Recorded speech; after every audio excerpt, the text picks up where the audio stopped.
Dear listeners of the Female Guides Requested podcast, happy Wednesday.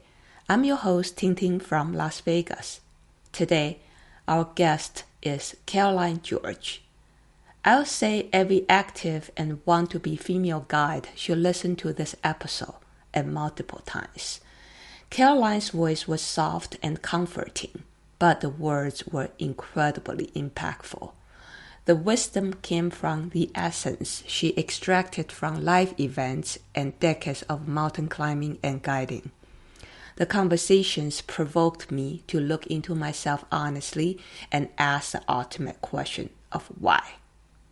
Caroline George, an IFMGA mountain guide based near Verbier in the Swiss Alps, has faced many curveballs, but the mountains have always been her refuge, a place to find balance, reconnect with herself, and rekindle her inner light. Most recently, she faced an unimaginable loss. Her life and love partner, Adam George, perished in a helicopter crash in the Swiss Alps. Now, as a sole parent to their child, she is learning how to navigate the mountains in this new reality, both as a guide and as someone deeply connected to the peaks that have shaped her life. Though the mountains remain unchanged, we experience them differently as life evolves. Caroline is discovering a new way of inhabiting this space, adapting to her shifting world while staying true to her passion. Guiding has become an anchor, offering both stability and a sense of normalcy as she forges ahead on this new path. Now, please enjoy this episode.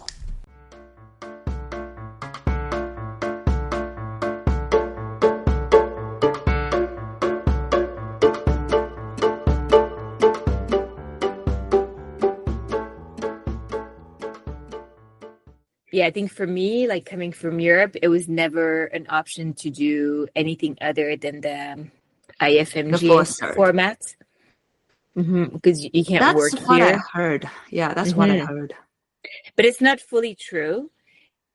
The nuance is that you can be a rock guide here, or you can be a ski instructor, which enables you to also do some ski touring with like certain prerogatives. And so you can do that, but those don't really fit into the training to become IFMGA. So it's not like in the US where you can do the rock guide and the alpine and the ski, either or. And then if you do all of them, then you have IFMGA. It's like 1 + 1 + 1 equals the certification. Here, it doesn't work that way. Like you can't be a ski instructor and then be a rock guide, and then you just need to do the alpine. It doesn't work that way. Like you have to go through the training. So I think it's just the formats that are different. And I think those formats are set up to meet the landscape that we work in. So like you working in Red Rocks, you know, like the access to the mountain is just like so far away to like the the mountains, in the sense like the alpine glaciated terrain.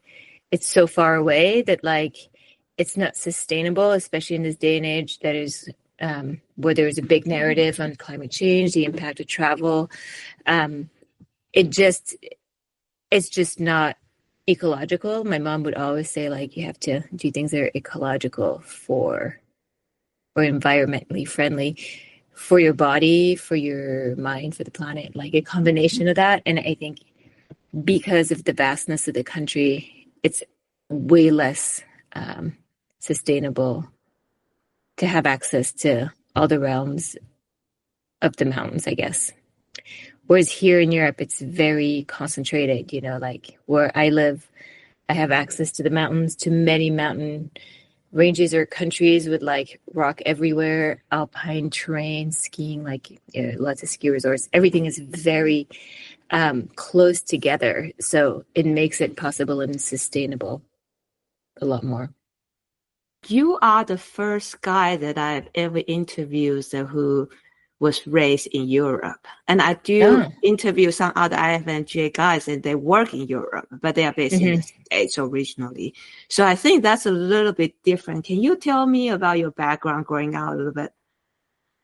Yeah, so I grew up, I was born in Switzerland, and I grew up in the Swiss Alps in a little village called Les Ans, which is also a ski resort. So I was immersed in the mountains at a young age, and my parents were very passionate about the mountains. And in turn, and I was actually just having that chat with a friend of mine who is a guide and whose daughter is quite resistant, and she just got into skiing this year. She's a teenager, but she refused to do it with her parents, and then she is taking to it with her friends. And I feel like I had the same, that when your parents are very passionate about something, it's really hard to find your place in that world. And so the tendency is to push away. But then in the teenage years where you're really trying to find your individual independent identity, then that is something that sticks out a lot more.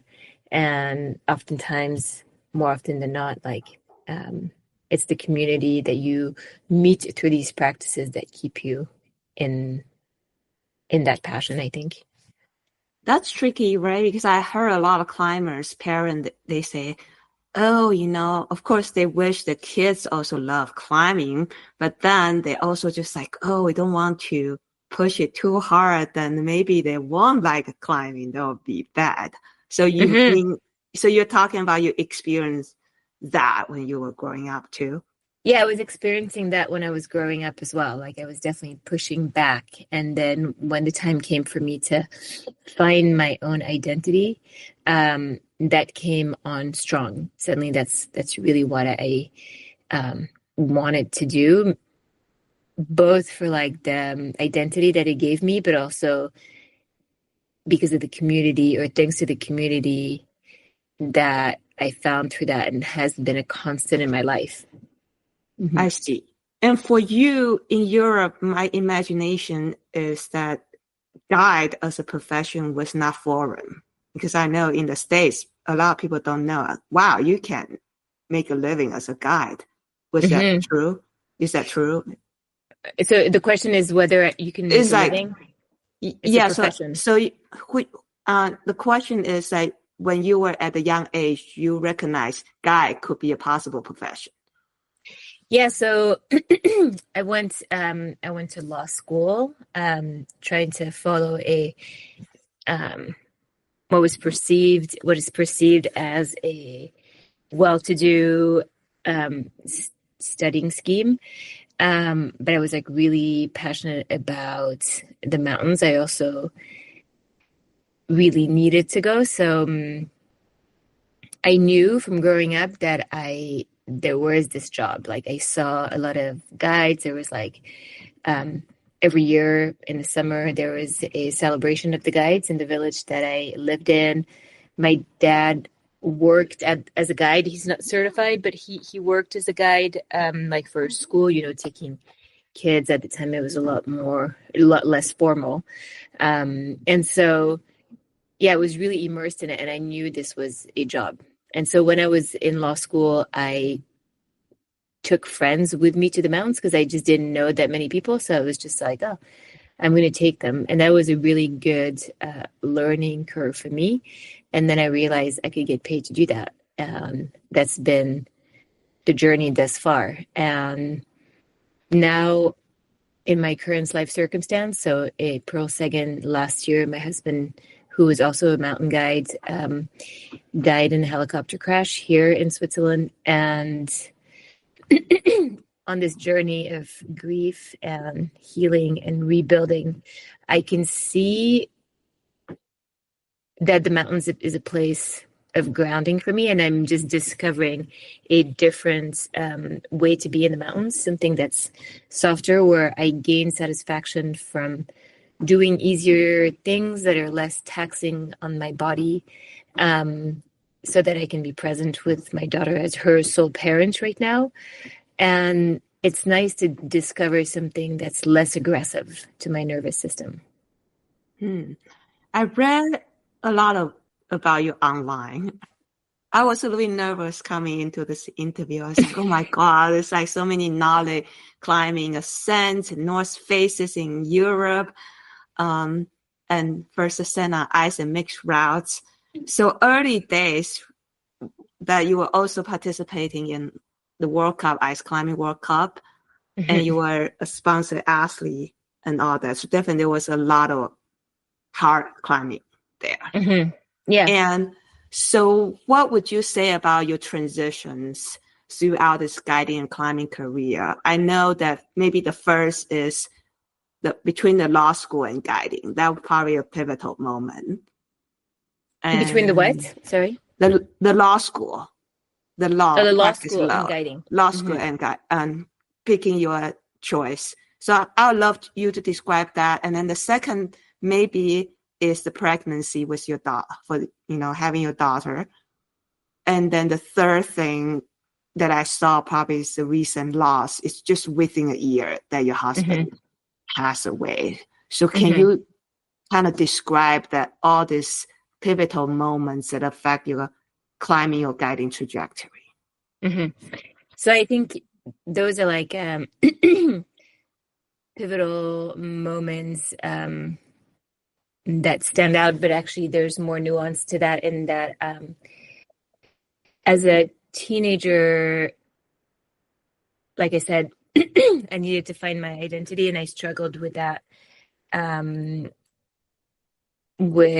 had an eating disorder that was like pretty severe when I was a teenager, and I think the mountains really gave me a direction, both because I was like working out, so it was kind of feeding into that, but also in a healthy way. And I think it really grounded me and saved me from that, actually. I think these kinds of disease as in like uneasy kind of thing, stem from the fact that we are born one person, and then our education in the society asks us to be other. And in the response to these opposite tensions, there is a coping mechanism that is put in place so you can adapt to something that you are not, but that you need to be to get love or recognition. And so I think that's how those disease come to be. And I feel like the mountain was a place that was neutral for me, where I could be me, go explore my edge, and gain confidence and trust into my abilities, find my limits, and also create a community that was supportive in that way. So I think that was like a really big pull to why I went to the mountains. All the while I was in law school, because that's more what was expected of me. And I think it's really hard as a young person to know the direction you want to give to your life. Like, how do you know when you're like 13, 14, 18, where you're going to go? But suddenly you're expected to have a direction. So you just do that, even though it maybe doesn't fit, but you just do it anyways. And so I did that, but I really needed to be in the mountains. So I would just not go to school and just be in the mountains. And then I would study really hard for 2 months, and I would always pass. And so I found a system. I think when you're a bit in a survival mode, you find ways to go towards what makes you whole and what makes you feel good and feel grounded. And so that was my way to upkeep with what was expected of me from my family, education, society, and go to this place that was grounding and healing and peaceful for me. So I think I was able to do both and be less in a coping mechanism. My coping mechanism became immersing myself more in the mountains so I could do what I was expected to do. And then while I was at school, I had a really bad accident in the mountains, actually. Ooh. I fell 450 meters down a mountain. Wow. And I would say that was probably the single one most pivotal moment, because there's like the the density of like surviving teenage years, which is a little bit opaque and long lasting, and you're trying gooey. And so there is that kind of survival of society.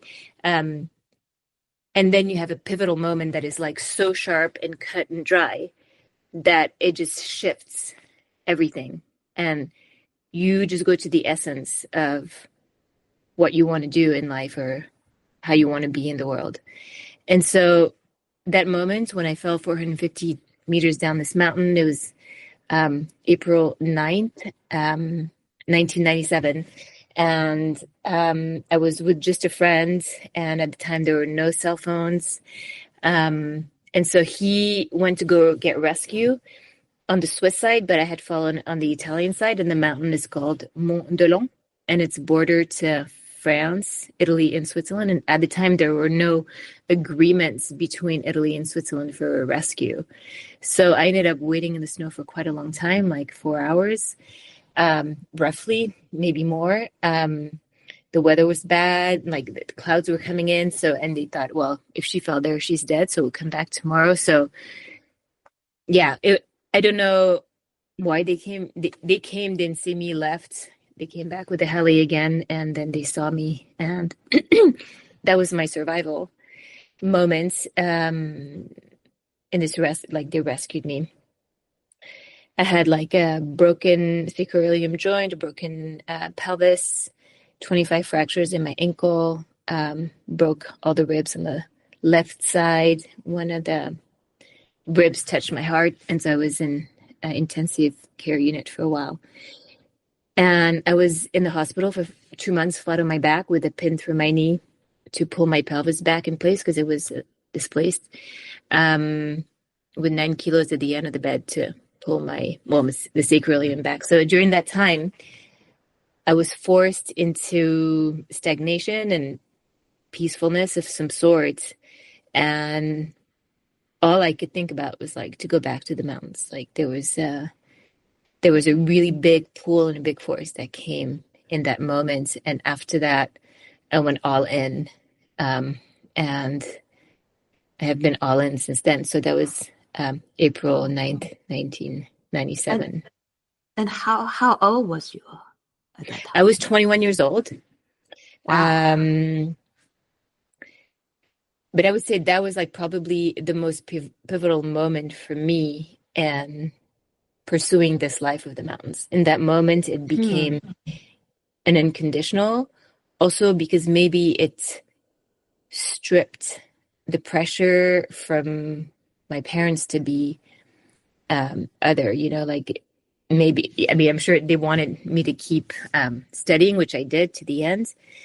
But at the same time, there was the acceptance that, well, they almost lost me. So then I really went full throttle in the mountain, and the universe kind of aligned because all the people I met climbed or were passionate about the mountains. And so there was a big driving force behind that.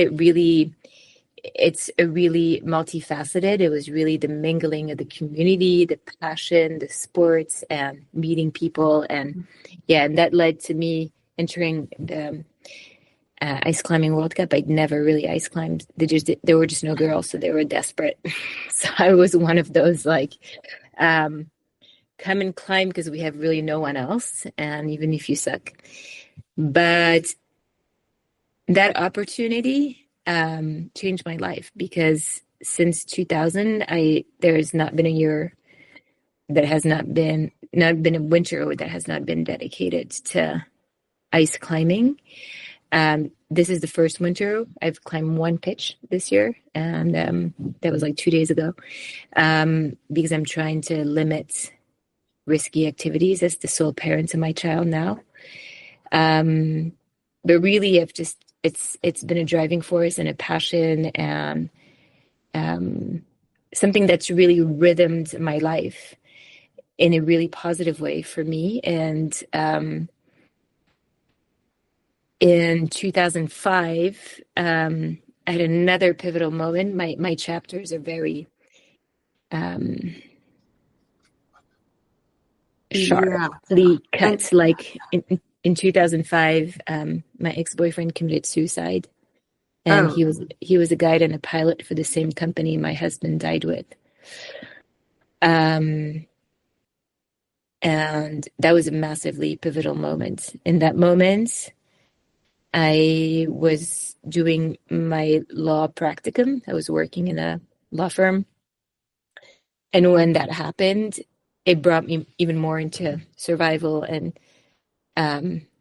it's like my life is constantly being forcing me to go deeper and deeper into figuring out the essence of my identity by stripping all the things that no longer belong. Because there's been so many moments of survival in my life, so many violently impactful moments that it's really stripped me to the essence so that I can rely on myself and survive the moment. And I think a lot of going into the mountains aims to go to that essence, to find who we are, find our limits. And then life is like throwing some layers on top of that for me. But each time I've gone back to the mountains to find grounding and peace. And after the suicide, it was like going really full on, doing hard climbs, ice climbs, pushing my edge. And now in this situation, as the sole parent to my child, I still go to the mountains, but more to find peace and not to further find my limits, because I'm already so much in survival that I don't need that kind of addition anymore. Right. So in your early days, you have, a near-death accident and then a suicide of a loved one. So that forced you to really think about what's important for you. Mm-hmm. Yeah. And beyond what's important for me, it's like really stripped me to the essence of how I can survive. So it's almost like not a choice. It's like being forced into peeling of the onion to get to your core, And but my question is here, right? So you want to be in the mountains because that's where you love, where you can be true to yourself. But being a guide is also a little bit different. I see that like guide need to take your guests into consideration, right? So it's not just you yourself doing things in the mountains. So what made you want to be a guide, but not just somebody who will pursue climbing and skiing in the mountains? So I think most people become guides because they love the mountains, but they also see the limit of the purpose that there is into pursuing these kind of adventures just for themselves. There's no giving back. There's no exchange. It's very much like self-focused, self-centered. And for sure, like I worked as an athlete for many years alongside being a guide. And there's also a purpose in that. You're giving back to people who are paying for you to be in the mountains in that way. So there's also an exchange there. But the sole pursuit of the mountains, I think, is maybe less gratifying. And right now I can see it is a lot more gratifying for me to guide than to actually go do stuff for myself. Because there's purpose in it. And because I need a lot of purpose right now, it's really bringing that to me. It's focusing my head, having to make a plan, looking at the weather, the conditions, like really doing the things that I've always done. And the sense of normalcy and purpose feels really healing in this moment. It's also a place where I feel less exposed to hazard because I can control what I'm doing. Whereas when I go with friends, oftentimes it's to push further. And right now in my situation, it's not where I want to go. And so guiding feels like almost, healing. It's making me happy. It's bringing me happiness. I see. And can you describe some maybe hurdles becoming a guy? Because you mentioned in a few article and a podcast about being a female in the field. It could be difficult. And how did you overcome those things? So I would say, I think it's a really hard place for women. Like a month ago, I guided this woman, Lexi Dupont. She's a professional skier in the US, and her mom in the 70s was doing like skiing competitions, bumps, and all that. And there was like pretty much no women at all. And so we just did a little film about mothers in the mountains with Lexi, and my daughter was there. And basically, it's interesting to see that maybe the community back in the 70s, it was like 1%. And now it's like, and then when I did it, it was like 1%. And now in places we're at 2%. So the needle is not moving. And the question is, why is it not moving? And for me, the answer is quite clear. It's the lack of representation, and the narratives and what we see and who we see. And so long as there's not more of a shift in the representation, I think it'll be hard for that to change. But I think in the US, there is a pull to move in that direction.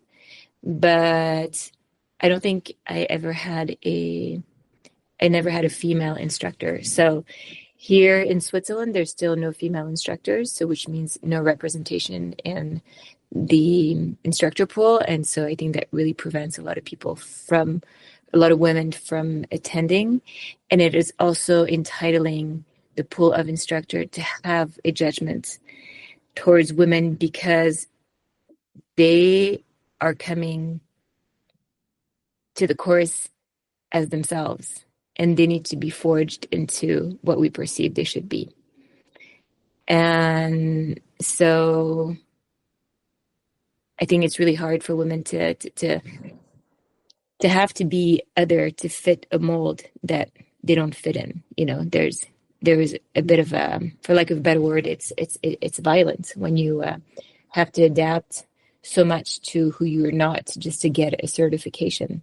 And then once you're past that, then you can be who you are and bring what you want to clients, and be the guide you want to be. But the fire you have to go through to get there sometimes burns too hard, or it just feels too scary to go there and be judged. And I think judgment is really the limiting factor in more women coming to the table. Yeah, and I can understand you meant by representation, right? So right now, statistically, there's a lot more male guys than female guys for sure. And what about the narratives? Like, what did you see in the current or maybe in the past narratives that kind of prevent people or intimidate women to join? Yeah, I think it's a really good question. I just finished reading a book called Rising Strong by Brené Brown. And it finishes with the concept of the stories that we tell ourselves. And so I think in that one line, like if we went to the instructor pools and asked each instructor, what is the story you're telling yourself about what a guide should look like or should be like? And how does that story that you're telling yourself impact the way you're going to be an instructor? I think there would be a huge paradigm shift for better leadership as a whole. If you question the stories you tell yourself about how things should be, then there could be a big shift. But that takes a lot of soft skill and critical thinking, and that's mostly perceived as like a female trait. But yeah, to answer your question better, I think in my training here in Switzerland, there is a lot of isolation, instructors turning their head away from you, like not engaging, being pushed more than the boys to the point of failure, being intimidated.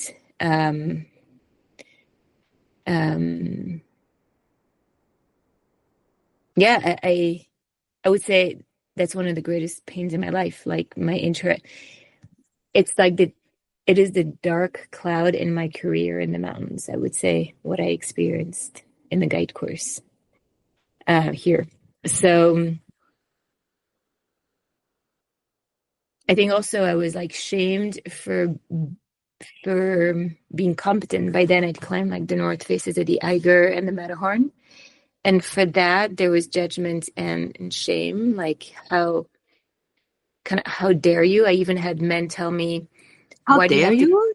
Is Yeah, that? like, Wow. no, it wasn't like that. But Okay. I was told, why you need to compete with the men because I had done these north faces. And so that was like a Wow. fascinating thing because in that sentence, me doing that and that being compared to competing with men, it means that this field belongs to the men.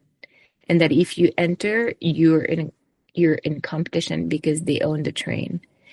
And that was fascinating. I was like, I just went for myself. How are you even in the equation? How do you feel even Right. entitled to be in that equation?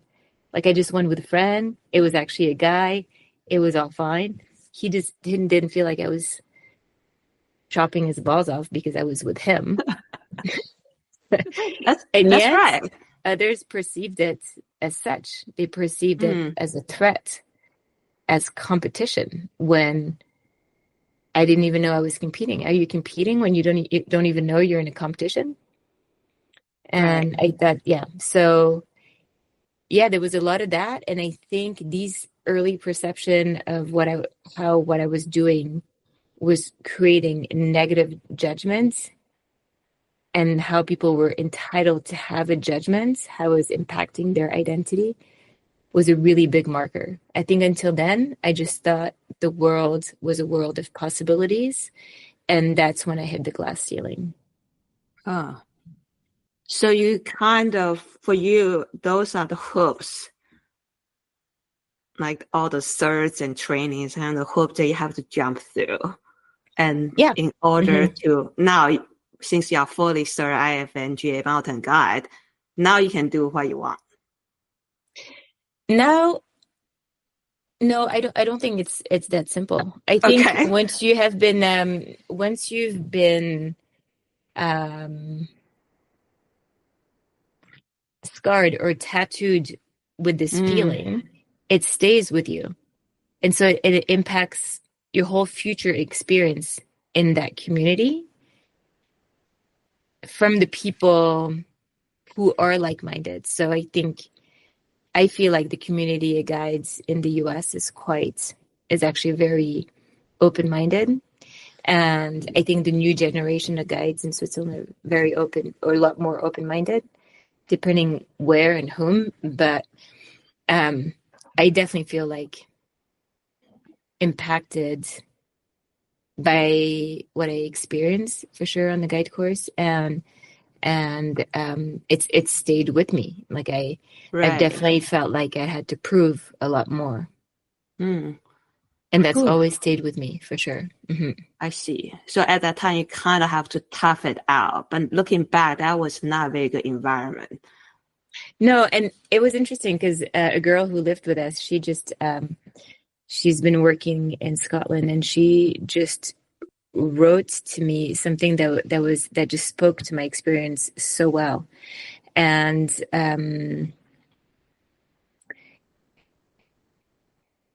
I'm just trying to find the line because I think it really highlights it. That she was not being accepted in the Highlands, so accepted within the community. And the culture up north is dated and built from men who work themselves to the ground for decades to keep a good reputation. And I just was like, yes, that's exactly what it is. It is a male culture. And if you, like now, this woman, Caroline Nort, she was on the guide course in Switzerland, and she asked why aren't there female instructors? And the answer from the instructors was that women could never handle the load that it takes to be an instructor on the guide course. When the woman is actually going through the guide course, so she can do it. And well, this is 2025. It's I know. Still, that was like really a fascinating comment. But it also speaks to this culture of having to run yourself into the ground to make it, to be, to belong, to have that identity. And I feel like for years, I've been like an IFMGA guide for 16 years now. And I feel like I have met that mold that whole time to really work myself into the ground. Being a guide, a professional athlete, and a mom all at the same time. And, being in a relationship where we were both guides and pushing each other. And so there was that culture. And now in my situation, my latest situation of survival, after having lost my husband and being the sole parent to my child, I've had to like revisit how is it possible for me to be a guide? And I've had to lean into softer work. I've had to lean into communicating with clients what is possible for me, and to accept that, to tell them, are you okay with my limitations, instead of focusing on their limitations. And people have been like very welcoming of what is possible. And saying no to some jobs has opened doors to other jobs, other opportunities, new clients that actually want softer. And I think it's like really rich in that, it is the stories that we tell ourselves, like Brené Brown wrote in that book, what should it be like to be a guide? What should I look like? What do I need to prove? And the silver lining to this situation right now is that I am stripped of that pressure to perform. And I can be in the mountains in a softer way. Yeah, I mean, there are so many different ways to be in the mountain. I don't know, when you talk about soft, I don't even imagine it's soft. You understand what I'm trying to say? Because it seems that when people compare the hard and the soft, as if soft is not that of a good thing. But to be with the mountain is not conquering the mountain, so I see nothing wrong on that definition. But I also don't feel like, in terms of the ascent or objective, is soft. Yeah, no, I think you're right in speaking to that. It's neither soft nor hard, but it's embodying different ways to be in the mountains that work with you. I just remember always arriving in April with like pain in my gallbladder, being like completely run down, and giving everything to my job, to my clients, to family life, to my athlete world and stuff, and like finding myself, the core of myself, really depleted, but validated in how much I was giving away. And in my situation right now, my daughter is the essence of everything for me now, and I need to show up for her with energy. And so it's limiting how much I can give outside of that. And it is a really enriching situation in that way, that I have limits, that the narrative of how you have to be in burnout for yours can no longer be, and nobody can judge that.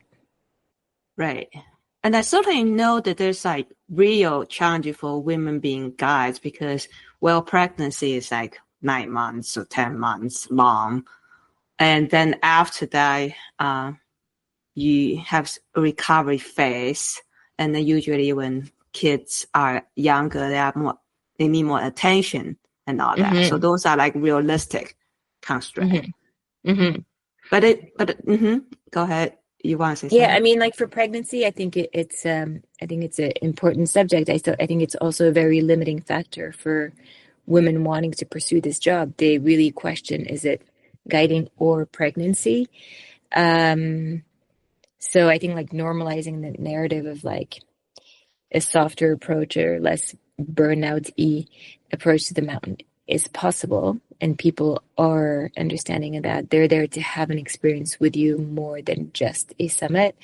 Um, but for sure, for me, when I got pregnant, it was like really vulnerable. I was like in the peak of all my sponsorships and stuff, and I just thought I would lose everything. So it felt really scary to have to speak to that, to have to tell clients, and would I lose them, and would they still respect me or not? And a friend of mine just gave birth, and she had the same narrative. Like she was really afraid that no one would hire her, and like she would lose her jobs, and who would she be? Who would she be? And a man doesn't go through that same identity. A man becomes a father, and life goes on, you know, and there's way less of a impactful identity shift. I think it's even on many levels, actually. There's less judgment towards a male guide going on an expedition, a male guide dying in the mountains, a male guide being a guide. There's a lot less judgment towards that. And I've had some very violent judgments towards me as a mother. And I think because social media just, you always portray like your work, which was me being an athlete and me being a guide, and maybe less portrayal of my personal life. And so people just assume that that's what you do at the expense of the rest. But the rest was always way bigger than what I was doing in the mountains. And people feel entitled to judge in that way, and they would never judge a man in the same way. So there's a huge Yeah. disparity there that is very vulnerable, because we see the judgments. And so we fear living our dreams for fear of being judged. Right. But of course, you never trade anything for your daughter. So how did this process, just going through the pregnancy and then still be a guy? What kind of adjustment that you have to make? I think for me, like, I mean, I had like a really good pregnancy, so I was able to ski tour until 6 hours before she was born. And then I resumed work like a month later, like doing easy stuff. And because we were both mountain guides together, it was really just the way we functioned. You know, we were just a bit a fish in water. There was no questioning. That's what we were doing.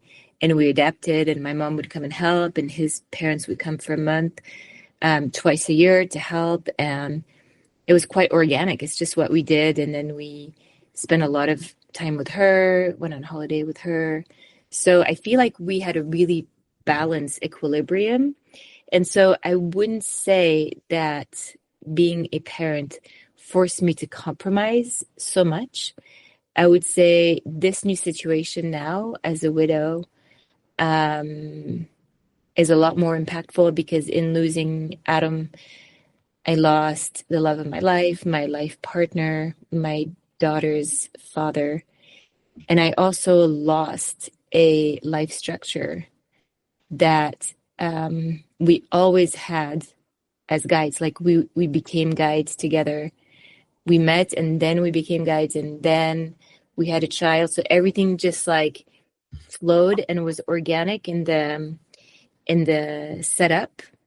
And so it's my whole world, professionally, family, and personal, that has exploded. My access to the mountain is different because there's no more structure. If something happens to me, it's catastrophic for Olivia. So I really have to revisit that. And there is purpose in that. So I actually don't feel frustration towards my situation. I just really embrace, and I just go to the edge of what feels possible in my situation with her.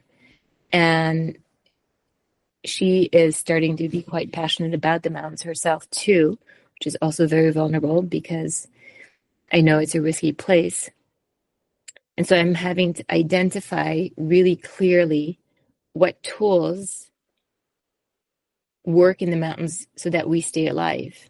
And so I've done a lot of work into that so that I can provide her the tools where she will make the right decisions.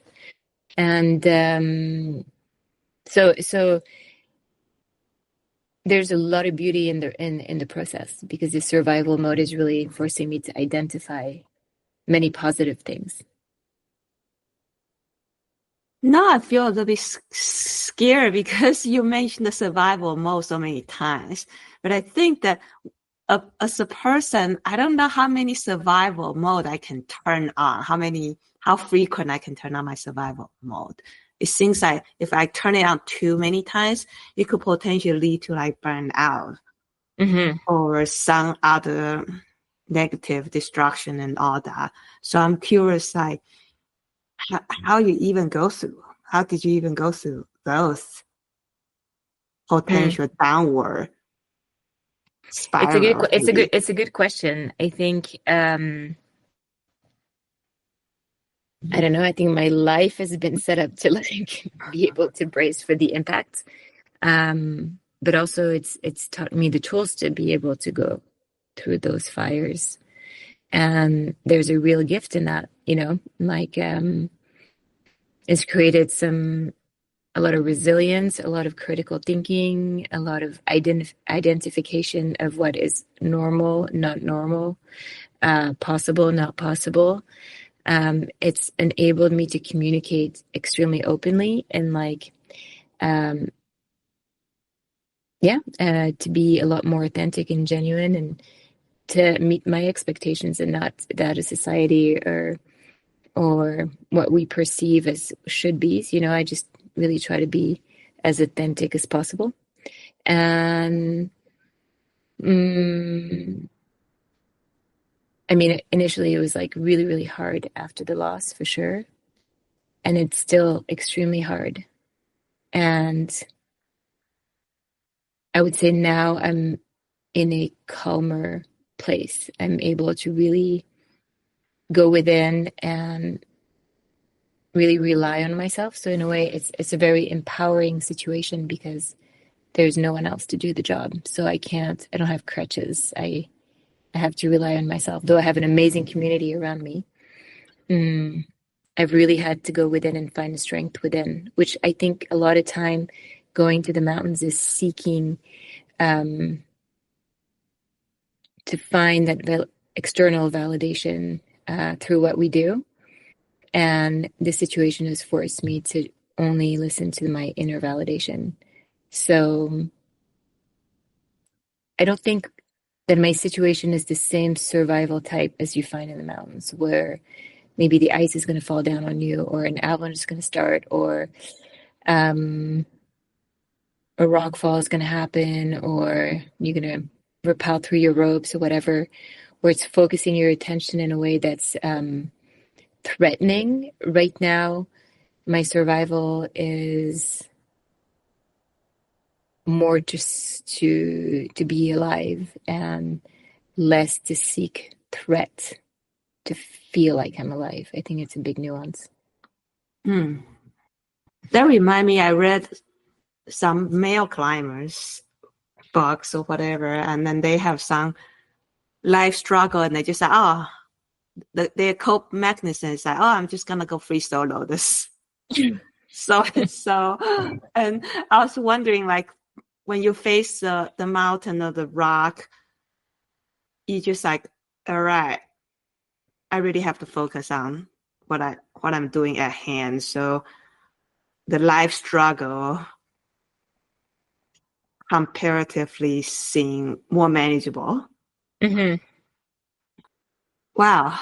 For my imagination, it's like, I don't know how you operate in Europe. Like in the States though, so usually we have guide services, right? Guides either work under guide services, like based in a certain location or locations. And then there's definitely some independent guys that trying to make things work. But our permit system is pretty crazy. in the States. Mm-hmm. And how does that work in Europe? I know that you and your late husband has the Into Adventures. Into the mountains. Into the mountains together. So that's kind of like your guide service in a way, or it's more like independent. So in Europe, every guide is an independent contractor. Oh, So unlike the US, where you have to go through a guide service that has a permit from a public land to operate on public land, here anybody can operate if they have the certification. That is the deal. But there is no guide, to my knowledge, that works for a guide service on a payroll as a guide. Like you are an independent contractor and you can join a guide bureau that can provide you with work, but then it's just a co-op, or it's just you're not on a salary basis. It's like you're contracting directly with the clients, or the clients pay the guide company, and then the guide company pays you, but as an independent contractor. So everybody's independent. Everybody has their own liability insurance, and everybody can work on their own. Nobody has to go through a guide service or a permit. I see. So the clients look for guides, not like a company. They look for guides, and they will sometimes contact a company because maybe they don't know the individuals, and the company will do the work of communication, not always even, and then put you in touch with the guide. I see. Wow. Then it seems like in Europe, you have to be an entrepreneur, kind of like business owner. So like, for example, in the business you own is you do the marketing, communication, guiding, and everything, right? Absolutely. So this website, Into the Mountains, it's a website that we created together, but it is more of a business card. It's not a registered business or a registered name. And so as part of that title, there was Adam and there's me, and we never contracted other guides, or we didn't provide, we're not a guide service in that way. This is just the name that we gave our kind of company, so that, as a referral, instead of being like, hey, here's my guide card, I'm Caroline George, or hey, this is my guide card, I'm Adam George, we would just put it under the umbrella of Into the Mountains. But really, we were not working for a company. We're just individual contractors mandated by clients. There's no structure in that way. And how's the financial situation over in Europe? So in the States, we always jokingly say the reason we want to get a PIN is that we can go work in Europe, as if it's more lucrative in Europe. But then I read in the obituary of your late husband talking about was a handyman, basically like save pennies, and so I was like curious about like how easy or difficult to the financial security as a guy in Europe. Mm-hmm. I think guiding in Europe is like a really revert job. Like people really, there's a really big guiding culture here, and people really look up to this profession. And each country has different salaries or compensation for the work that we do. And I think Switzerland is the highest paying one. But also the guides in Chamonix are aligning a lot with the Swiss rates at the moment, but the cost of living in Switzerland is a lot more than the cost of living in France or in Italy. And so that's why there's a disparity, I think. But for sure, we can live from this job here. Yeah. Adam and I worked 100% as guides. That's how we made all our living, and it was quite lucrative. And it's the great thing about it is that we can do day work. So that's in previous years, I did a lot of traveling, but now I do pretty much only day work because that suits my situation right now. It's part of the boundaries that I'm setting for what is possible and in this new situation. And I'm really grateful that I live in a place where I can work as a guide, get back home, be with my daughter at night. So it's actually working out really well for me in that way. I read that you on the website Into the Mountains, you have quite a lot of blog articles. You contribute a lot in those blog articles. And I have to say that you really put yourself out there. And it's nice. I didn't read obviously all of them, but I read some of them.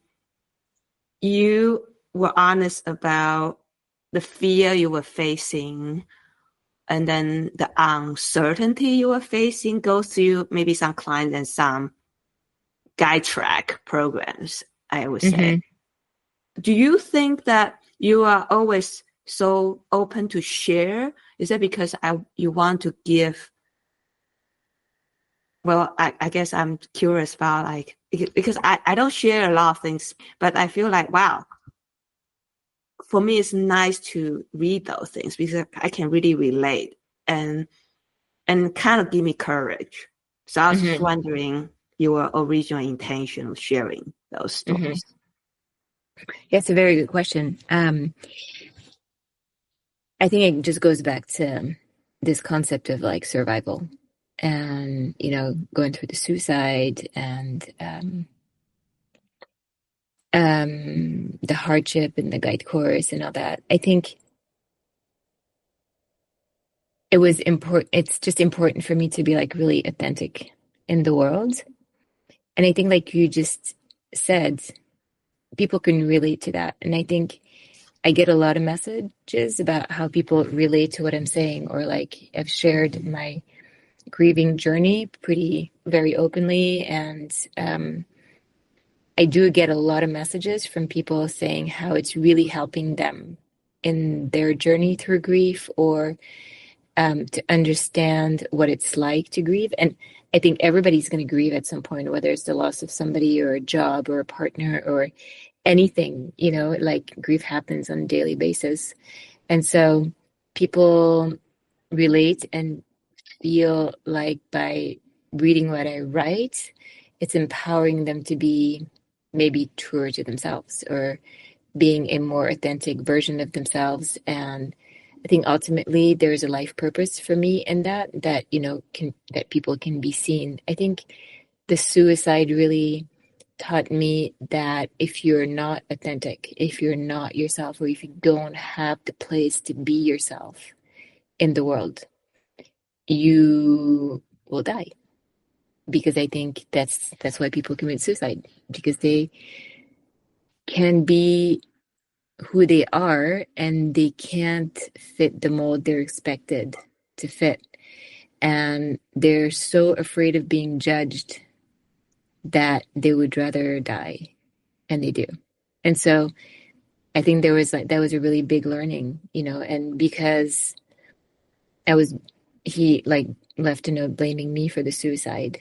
I think there's a big part of me that has needed to also, just be authentic and speak up. I just speak up because it's also my survival to like hardship. Yeah, and I just want to give you a big praise on that, because usually, right, that website's for you to take business, right? So usually people just say, oh, this is what we do, and then these are resumes, but not necessarily expose those doubts or growth to, say, potential clients. But I think that you are doing the community a favor by just being honest. Well, thank you for saying that. That Yeah, actually. I definitely appreciate that, because it's interesting that even I think clients will appreciate that in a way, just like, well, our guides are real human too. Mm-hmm. Yeah. Don't you think the world would be a better place if everybody realized they were just humans and not the labels that we put on them? And Definitely. Yes. Over the year, I started learning them myself. Because just like you said, that is like judgment, is like imposter syndrome and all that. mhm. But after all, that we all just humans and trying not just Yeah, for sure. survive but improve. Yeah. I mean, I would venture to say that if you're not authentic and if you're not open about the struggles you're going through, whatever, it can be like guiding and you have some doubts or whatever. If you're pinned into or cornered into a place, it's a lot harder to make a decision. And I think I just actually did a course on the human factor, like an evening presentation on the human factor for the local guides here, because I think, especially here, it's very elitist and very exclusive. And I think the community could benefit from being more inclusive and open and sharing and less of this robotic approach to what we should be like in the mountains. I don't know the results of the investigation to the accidents of in which my husband was killed, but for sure there was no communication between the first two pilots with the third pilot, and conditions were fickle. And to the question, would better communication have saved him? The answer is not no. And in that, I think there's a huge change that we can do. And so I did this evening presentation with a psychologist to talk about the human factor. And it was interesting that the psychologist started her talk by saying, guiding is one of the only jobs where we make all these like life or death decisions all on our own. And then there's no debrief, there's no sharing, and it's super isolating. And I have fought against that always. And ultimately, because we can't say no to the question whether better communication would have saved him or not, I think my fight was pretty legitimate. And during that evening, it was an evening shared with clients and guides together. And so there was a lot of questions that the psychologist had put out there that clients and guides had to answer. And in that, guides had to be really vulnerable about them as humans outside of their label as guides. And clients had to be clear about what they needed and expectations. And I think when you meet the clients, it's hard to have a conversation where they feel that they can speak what their needs are, where they're at, without the fear of being judged of being too weak. And guides, similarly, can be going through a really hard life situation, and they show up as guides as the, holder of the responsibility of the life of people, not feeling good themselves, and thinking that the clients want something. And maybe if you just had an open conversation about where you're at as a guide, as a client, what your real needs are, what your fears are, wouldn't we be safer? Definitely. I think so. Mm. Yeah. I mean, like nobody can read other people's minds, right? And so because all this supposed to be whatever image that we hold on and then we just guessing, then that will definitely affect the accuracy of our decision making. Mm-hmm. No, for sure. And I think like there's also my other question was, wouldn't we be safer if we empowered clients to have some skills and have some tools? Because yeah, we ask clients to wear an airbag and have avalanche kit on them and blah, blah, blah. But the reality is us as guides, we go first. And then if the clients are not educated to save us with their gear, with their avalanche transceiver, how to use a shovel, how to probe, how to search an avalanche path, then we're under. And because we identify ourselves, or the narrative about guides that we're like so invincible,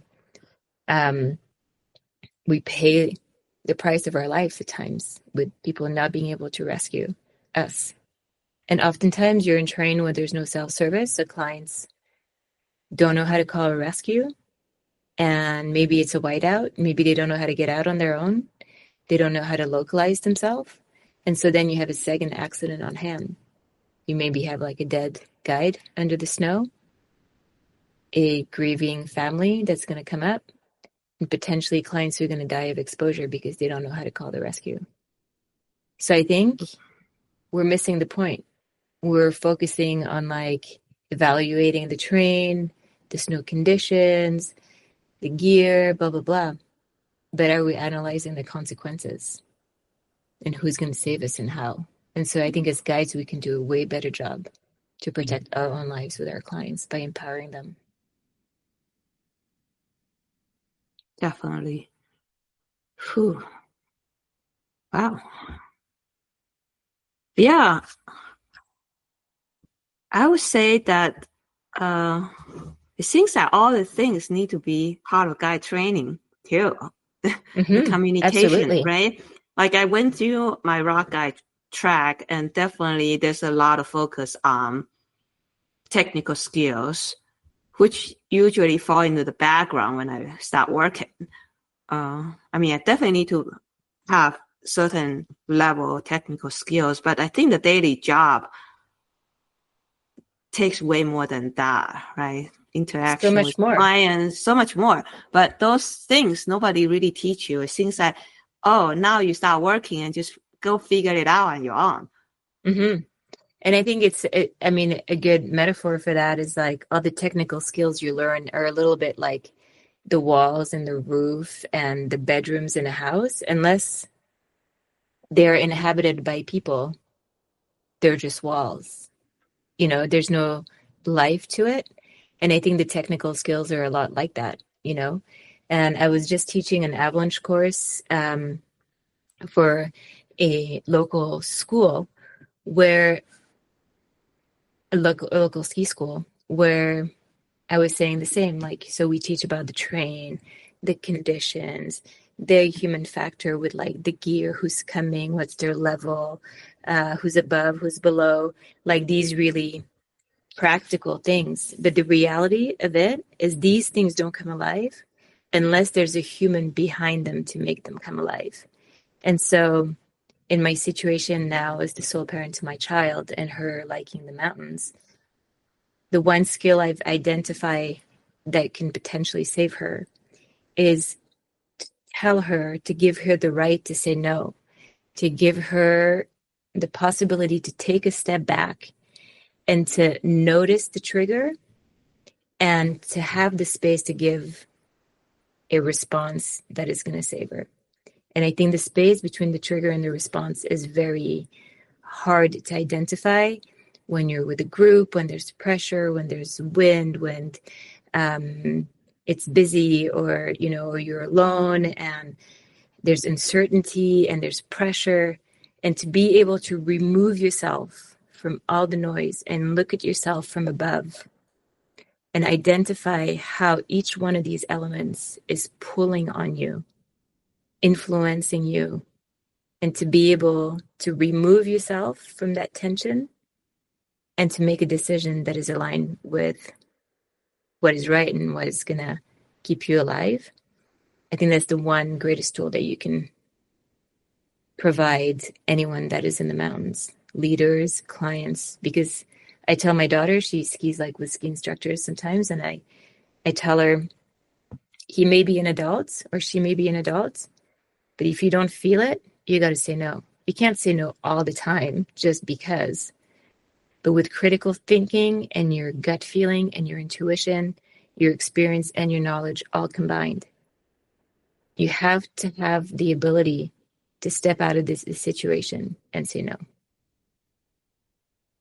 Yeah, I think that's a very important lesson for sure. Just like, all right, use your judgment combined with your intuition and gut feeling and also have the courage to trust your judgment. Mm-hmm. Yeah. Mm. And I think I just listened to this really amazing podcast with this woman called Ellen Langer on the Huberman Lab podcast. And she's amazing. I mean, I just love her perspective. And ultimately, if you can tell yourself there's no good decision or bad decision, where in the mountains it can be a bad decision, does it impact your life? But really, like the decision you're going to make, that's the hard part, making the decision. And I think a lot of the time we put a lot of pressure on ourselves because we're afraid to be judged also by clients. And to reframe that and be like, hey, I'm giving you the responsibility of your experience back. You know, I can provide this. I can provide safety. I can provide what I can with my knowledge, my experience, how I know you, what I know of you, where I'm at today. This is what I can provide. But ultimately, what you make of it belongs to you. And I think if we thought like that, knowing we've given our best, you know, it's a shared experience, you know, and if you emphasize all the things that went well during the day, you know, like I think like, especially in skiing now, the focus is so much on the quality of the snow, of the insta turn that you can post. And my friend did that, and there's a lot of pressure about that. But the snow quality is something that's very volatile. There's things that are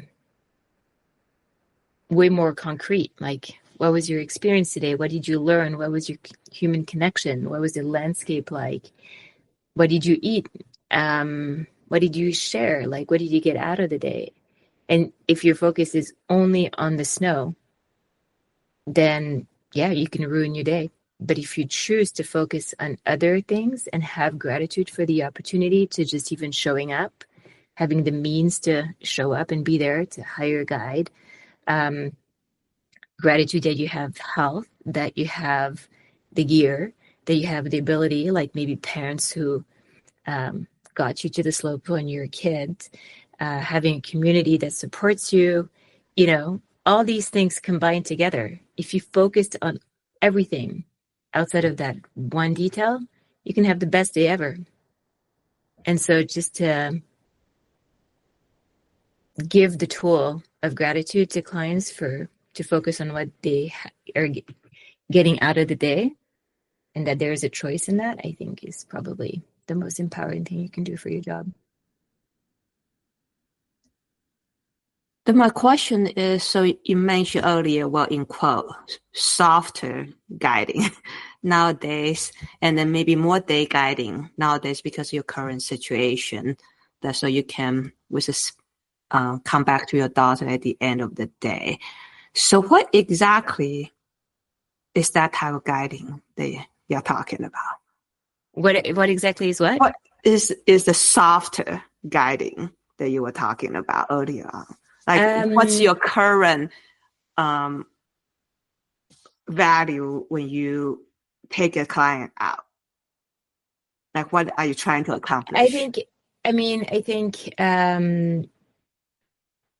before I accept the job, I look at what the clients are looking to do, and I try to see if it's aligned with me. So I had like like a hot route schedule where you go hut to hut with like skiing northerly aspects all the time, which is really nice. But in my situation, I said yes to the work at first. And then I quickly identified that spending 5 nights or 4 nights in a hut, having one hut booked, like people were coming from far away. We're going to go from hut to hut, which when the weather is bad or conditions are tricky, you are forced to push the envelope a little bit more and make it work, because you have a booking on the other side, and there's like all the finances of that, or the rebooking, or like going around and finding another way.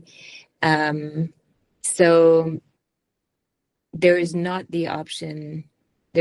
of an option to turn around or say no in that circumstance, or you guys are still gonna do their best to make the right decision for sure.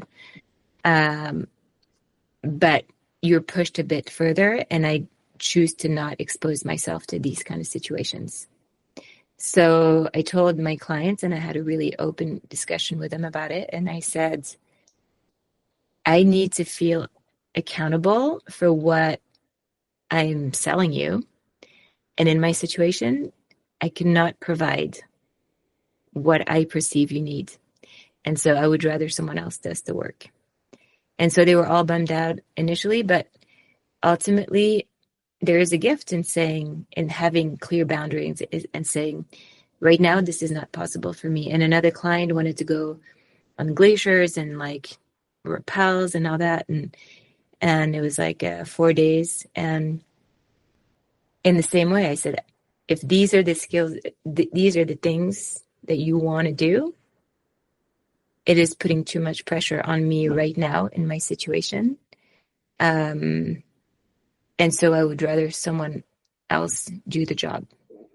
So there is freedom in identifying these things, and having clear boundaries and speaking up for what is possible for you. And I think I have done a lot of guiding that's pushed me to my edge, physically and mentally, like with the energy that I had available.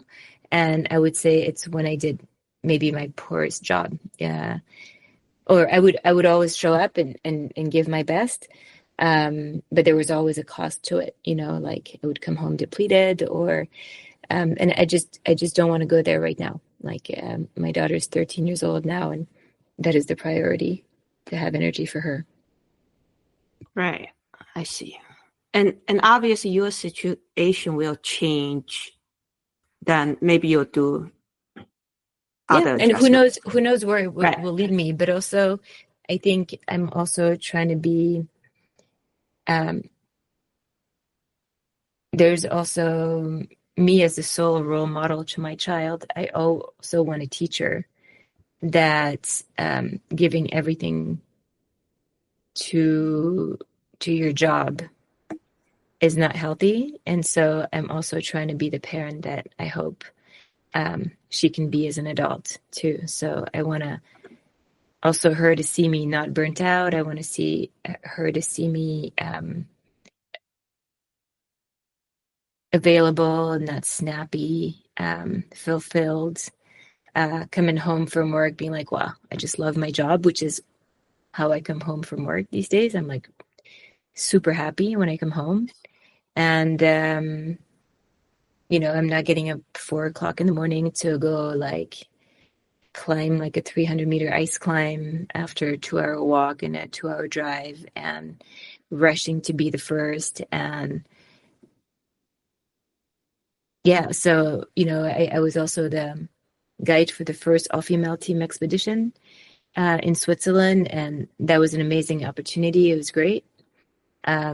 But for sure, like you're leaving a lot of vital energy on the line there, like having responsibility for other women who are leading in really risky environment in a foreign country. So I feel like I've done everything I really wanted to do, both for myself and as a guide. And so for now, like I'm really maybe the most content I've been, because I'm not in the search of more. I'm in the contentment of what is. Nice. What do you think? I mean, of course, it's hard to say that, but in the foresee years, you will still be a guide, right? Do you think it could be a lifelong career? I really want it to be a lifelong career, should my body enable me to. Because I had this really bad accident I talked about in 1997. My ankle doesn't bend more than 90 degrees. And so that has been a really big guiding force in my life, because it's forced me to find ways for my body to continue functioning. In 2003, an orthopedist told me that I would need a prosthetic within the year. And now it's 22 years later, and I have no pain. Sometimes I do have a lot of pain, but mostly I don't. And it's forced me to find ways to strengthen my body and stay healthy. And I think through that job, you're forced to stay healthy, to have somewhat of a healthy lifestyle, and it keeps you fit to be out there in the mountains. It keeps you smart and alert and not be a couch potato. So on some form or another, I think I will always do that. And I see right now it's really benefiting also my mental space. And so, yeah, I think it's a really big gift. And I think it's really empowering to see how much of a gift it is for others, and I think back to what you were saying earlier about me being so unfiltered and open. I think a lot of clients really like to be able to be open and unfiltered. And because I am, it allows them to be as well. True. And I think they feel like they can be vulnerable. They can talk. They can speak to their limit. They're not forced into something that they don't feel comfortable doing. I've always embraced like people with different identities, and I feel like people are they can relate to me, and so they feel like they can be related to. So it's a bit of a feedback loop, and that's Yeah. nice. And I get to do that. I get to share deeply with people in a healthy environment, and I mean, I think that's the greatest gift. Yeah, I certainly love the long form like your blog, but I know that you're also quite active on social media. You have a Mm-hmm. huge followership. Mm-hmm. Um, and do you find it different sharing on Instagram and sharing on your blog? So I don't do a blog anymore. I haven't for like Okay. maybe, I don't know, maybe 10 years. I think blogs went out then. And I think there's a lot of blogs there because I had a blog before and it got transferred to the website. But that's the extent of it. I don't think I've posted much in a long time. So I only do the social media format now. And I really like that format because it's forcing me to condense what I want to say. So it's a really good mental exercise. And I've noticed like throughout this grieving process that it's been a really good work in putting words into my experience and my feelings. And those have been pivotal moments where it's kind of popped the cork and enabled me to go a step forward. And also because a lot of people write back to me about how impactful what I wrote was. It's validating the process. So then I keep doing it. And there's healing in it for me. And I see there's healing for others in reading what I write. Yeah, it seems like you definitely have a different take on social media because I read this article about Eddie Bauer. In 2023, they disassembled the The athlete team. team, right? And then now I went to their webpage. It's more like that they call them community leaders. So it's Mm-hmm. kind of like they are taking a very different direction Mm-hmm. of their presence. But are you still with them now or not? No. No, I'm not. And I think, I think it's an interesting thing. I think through life, through our lives, or like the life experiences I've shared now in this podcast, we have like pretty big identity shifts. And I think a company goes through the same. And so I think Eddie Bauer went through a transition where they wanted to go back to their roots and they created this athlete team. And then they wanted to shift into a new identity, and that was the end of the team. And so I think it's totally legitimate that they did that. And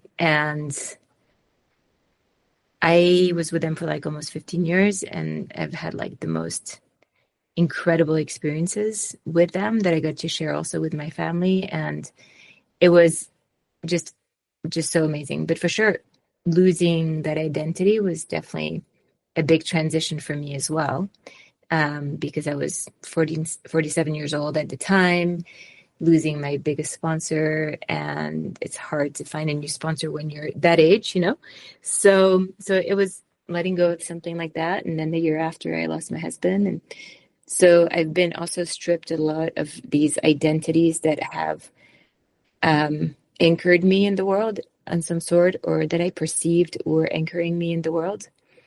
And like I said earlier, I think the loss of these identities is peeling the onions also to get to the essence of who you are. So there is a gift in there. And so what's your, like, I know you like to share, and then I like that you mentioned the unfiltered feeling. So is that like your take on sharing and social media too? Can you repeat your question? I mean, is that your take on social media? Because I always wondering, I'm afraid of sharing stuff on social media. I guess it's that part of the judgment. Mm-hmm. And how do you find if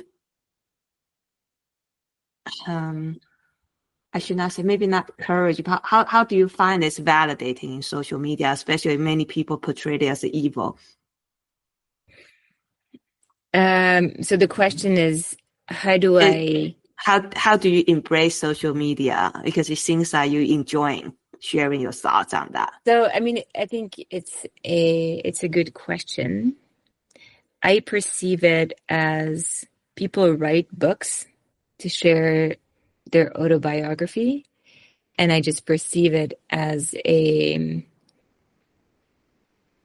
condensed version of writing a book, of some sort. I don't perceive it any differently. I see. But then that judgment part, because online they are more trust, right? It's easier for people to just type, clack, clack, clack, Mm-hmm. and then hit submit button online. I maybe I've been blessed, but I've just never really been trolled. I see. There was a Yeah. time like when I was like an athlete for Protector Winters here in Switzerland, and then I flew to Canada, and then I got some judgment about that, and I didn't want to be judged for things that make me feel good. I didn't want to be stripped of my joy. And because mostly I just believe that that is not the most impactful thing. And I think we're missing the point. So I think it's all relative in what you focus on. And I think, as we can see, the government has a huge impact one way or the other. And so long as there's not an impact in that way, people, you can strive all you want. It's really complicated. But I wasn't aligned being a member of that community because I was going to travel, and so then I left that identity. And that's okay. I think it's hard, like being a guide. You don't stand a ground having a real opinion about climate change because clients fly to you or you fly to do activities. So, if you're like, oh, I just don't travel, but like people travel to you, everything can be seen under different perspectives. And I just didn't want that negative energy. Right. But I think like when people judge, it's also maybe, and people have come to me and be like, why do you share about your grief online? Like, why do you need to do that? And I think it's really because I get messages from people that it helps them and that they enjoy what I read and what I write. And so it's validating, and it's a creative act for me, and creativity leads to healing. So that's how it feels for me. And, like every year I create photo albums about everything that we've done as a family. And ultimately, those things that you create, photo albums or like a small post, or maybe they're the only things that remain if something happens to you. And I know that now, like all that's left after are the memories that you make and that you share and the positive that you brought to the world. And so that's my way of doing that. Nice. You mentioned about climate change. That remind me, recent years, I've heard a lot about Alps, that some routes have been dangerous because of climate change. And you obviously see that, right? So I was wondering, it's like, do guides over there worry about the guiding scene over there? Yeah, absolutely.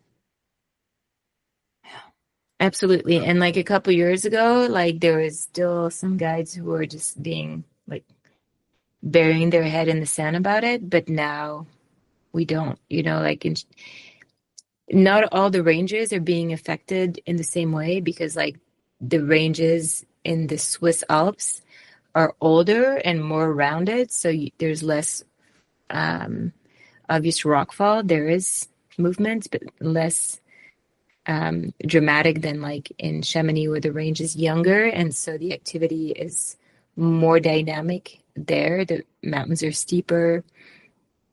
The granite is held by permafrost that's melting, so we see like whole segments of mountains falling down. And I think the greatest impacts of that, like in the Chamonix area, is that we had a lot of climbs that we could access as a day climb, like the Petite Verte and the Grand Montet, that we can't even climb anymore in the summertime, both because the cable car is down and burned down to the ground, but also you could still somehow access it, but it's all black ice and rubble, and so you just wouldn't go. But 10 years ago, it was like what we did. We'd just go up there and climb that as a day route. The Cosmic Ridge, which is a super big classic in Chamonix, has collapsed multiple times over the past 10 years. At the end of the season, to do some of the traverses on the Italian side, like you can't really do that anymore. Like it's all black ice or risk a collapse. Like the Touron was a really classic that we did. And now like the normal route falls apart even in the winter time. And like the Dent du Géant, which is also a classic that you can do as a day ascent, starting like mid-July, the access to the top section is all loose terrain, and so it just also collapses. So we have a lot less access to day climbs, which changes the nature of our job. Like we're more forced to do multiple days in the mountains rather than like day work, which makes it less compatible with family life as well. So there's quite a bit of adaptation that we have to do because of climate change. Some of the ridges and 4,000 meter peaks in Switzerland have been in better condition. Like some days you can climb the Matterhorn just in approach shoes, which is unseen in the life of this profession, I would say. So, it makes some of the guiding like almost easier in that sense, but also more exposed to rockfall. So, for sure, it is very impactful. Like in I think 2019, Adam was getting the Matterhorn, and he looked up, and a section he had just gone through, another guide and his clients were on that, and the whole section collapsed, and he saw the guide and the client fall to their death. So I feel really exposed, a lot more exposed to rockfall now in the summertime. And so I'm very picky in what I do, and I'm lucky to have that opportunity to pick and choose. I see. Yeah, definitely conditions very important. Mm-hmm. Yeah. Whew. Wow. Wow. Thank you so much for sharing all the things. I was wondering, right? So did you see it better now that in your world that the more female coming into this profession? I mean, I think in the States, I think there are more women going to this profession, but there's also a lot more men going to the profession. So I heard the stats hasn't changed. The ratio hasn't changed. But no. I think the ratio, yeah. I mean, there's a few more women, and every time there's more women, people are like, oh, see, there's more women. But really, if you look at the statistics, it's really not moving the needle very much. So I don't think it's moving very fast anywhere. Yeah. I mean, I'm glad there's more access, but in my time as a guide, I don't know. There's just not that many more that I have that are sitting at the table, I would say.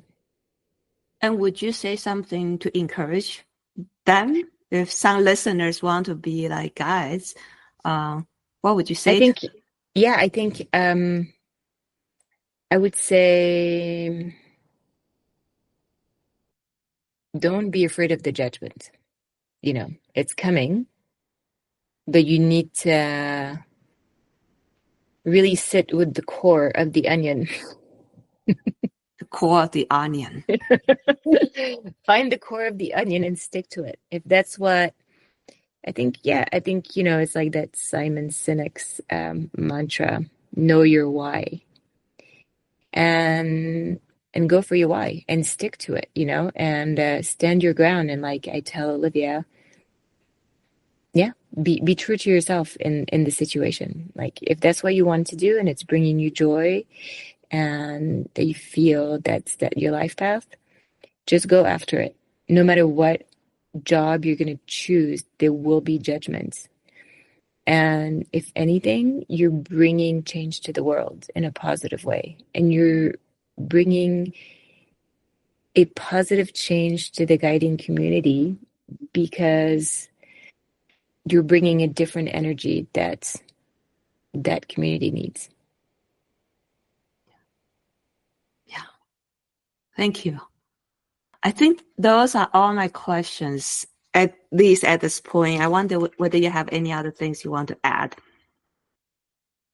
Yeah, I mean, maybe I can just say that, like, as a woman, I've done a career in the mountains, like it's been now a 25-year-long career that's morphed in very many identities as an athlete, as an amateur, as a professional, all the while being a mom. It's how I met my husband. Like I was ice climbing in Telluride and dropped my ice axes and he was below, and that's how we met, and that changed my life as well. And I would say my journey through the mountains has changed my life for the better, even through the hardship, because the hardship has enabled me to identify what is possible for me. Whether it's the technicality of a route or men pushing against me for the space I take in the mountains, it's really enabled me to get to the essence of who I am. And so it's been such a rich, incredibly rich journey for me. And it's been just this like gold thread that I have followed, and thanks to the community, I've made it through all the hardships. So I think in life, it's about finding passion, finding a community that feeds your soul. And from there, everything is possible. Yeah. Yeah. Thank you so Get much. Get after it, women. Yeah, it goes, boys. Yeah. Yeah. Nice. Yeah. When Thank you in so doubt, much. call me. Any of the women out there who want to become guides, call me. Yeah. If you want to and talk thank you about for being the support. Yeah. It's definitely not easy, but if that's what you want, then we can do it. Totally. Yeah. Cool. Well, thank you for what you do, because, that's also a way to bring to the community and to create change. Like if you, storytelling is the most powerful tool we have to change the world. And so podcast is like one of the main medias that we can speak through these days. That's like easy to listen to, easy to access, and it's a powerful narrative. So what you're doing is like impacting that community in a really positive way. So thank you. Thank you.